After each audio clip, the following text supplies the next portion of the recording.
Hello, எல்லாருக்கும் நமஸ்காரம். Welcome to Girija's kitchen. நாம் இன்னைக்கு இந்த வீடியோவில் ஒரு டேஸ்டியான வாழைப்பூவை வச்சு குணுக்கு எப்படி பண்ணுறதுன்னு பார்க்க போகிறோம். இந்த பாருங்க, நான் இந்த டம்ளரால் ஒரு டம்ளர் துவரம்பருப்பு எடுத்துன்னு இருக்கேன். ஒரு பிடிச்ச பொடி கடலைப்பருப்பு எடுத்துன்னு இருக்கேன். துவரம்பருப்பு ஒரு டம்ளர், ஒரு கைப்பிடி கடலைப்பருப்பு, இதில் ஒரு அரை டம்ளர் பச்சரிசி. இதை மூணுத்தையும் நல்லா கலந்து விட்டுட்டு ஒரு மணி நேரம் ஊறட்டும். 1 மணி நேரத்துலேருந்து 1.5 மணி நேரம் வரைக்கும் ஊறட்டும். ஊறினதுக்கப்புறம் நான் இதை எப்படி பண்ணுறதுங்கிறத பார்க்கலாம். இதை பாருங்க, நாம் பருப்பு அரிசி ஊற வச்சுருந்தோம் இல்லையா, துவரம்பருப்பு கடலைப்பருப்பு பச்சரிசி எல்லாம் நல்லா 1.5 மணி நேரம் எடுத்து நல்லா ஊறி வந்துடுத்து. வாழைப்பூ ஒன்று சின்னதாக காமிச்சிருந்தேன் இல்லையா, இந்த வாழைப்பூ குணுக்கு பண்ணுறதுக்கு, அதையும் மோரில் திருத்தி வச்சுருக்கேன். இப்போ இந்த ஊற வச்சுருக்கிற அரிசியும் பருப்புக்கு தேவையான ஒரு 12 வரமிளகாய் கல்லுப்பு எடுத்துகிட்டு இருக்கேன். இதை மிக்சியில் போட்டு கொரன்னு அரைச்சி எடுத்துன்னு வந்துடுவோம். எடுத்துன்னு வந்ததுக்கப்புறமா பார்க்கலாம். இதை பாருங்க, ரொம்ப நைஸாக அரைக்காமல் கொஞ்சம் கொரப்பாக அரைச்சி எடுத்துன்னு வந்துடலாம்.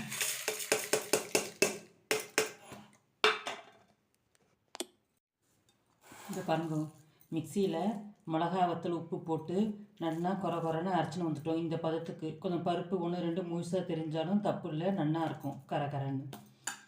இப்போ வாழைப்பூவை தண்ணியில் ஒரு ஸ்பூன் மோரை ஊற்றி திருத்தி வச்சுருக்கேன். ஏன் மோர் ஊற்றுறோம்னா அப்போ தான் கருக்காமல் இருக்கும். மோர் ஊற்றாமல் அப்படியே நம்ம தண்ணியில் திருத்தி போட்டோம்னா கொஞ்சம் நேரத்தில் கருத்து போயிடும்.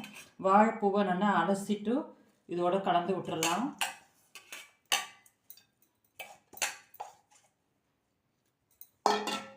கொஞ்சமாக சின்ன வெங்காயம் திருத்தி வச்சுருக்கேன்.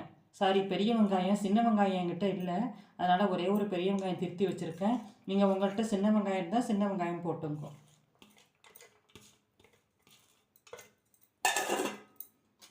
கொஞ்சம் கருவேப்பிலை இதை போட்டு இதை நல்லா பிசைஞ்சு விட்டுன்ட்டு நாம் குணுக்கு போட வேண்டியதுதான்.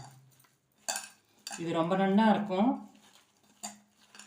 ஈவினிங் ஸ்நாக்ஸாக கொடுக்கலாம். அப்படி இல்லைன்னா தொட்டுக்கிறதுக்கு காய்கறி எதுவும் இல்லைன்னா இதை போட்டு லஞ்ச் பாக்ஸில் கட்டி கொடுத்துடலாம். வாங்க இதை எப்படி போடுறதுங்கிறத பார்க்கலாம். இந்த பாருங்க, கடாயில் எண்ணெய் விட்டுருக்கேன், காஞ்சின்னு இருக்கு.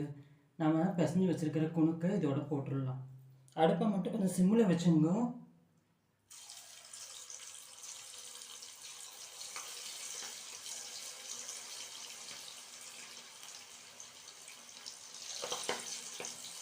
உங்களுக்கு சைஸுக்கு தகுந்த மாதிரி கிள்ளி போட்டுக்கலாம். எத்தனை பேர் ஆற்றுல இருக்காலோ அதுக்கு தகுந்த மாதிரி. நிறைய பேர் இருந்தாங்கன்னா சின்னதாக கிள்ளி போட்டுக்கலாம். இல்லை ஒரு 2-3 பேர் தான் அப்படின்னா கொஞ்சம் சைஸு பெருசாக போட்டுக்கலாம். எல்லாம் உங்களுடைய வசதிக்கேற்ப போட்டுக்கலாம்.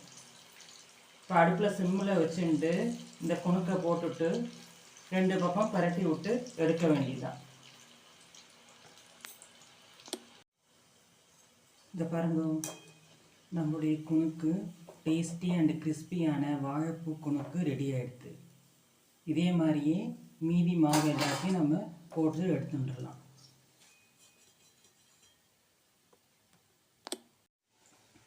இந்த பாருங்க, நம்மளுடைய டேஸ்டி அண்ட் கிறிஸ்பி வாழைப்பூ குணுக்கு ரெடி ஆகிடுது. உள்ளேயும் நல்லா வெந்திருக்கு, வெளியிலேயும் நல்லா கரகரப்பாக இருக்குது.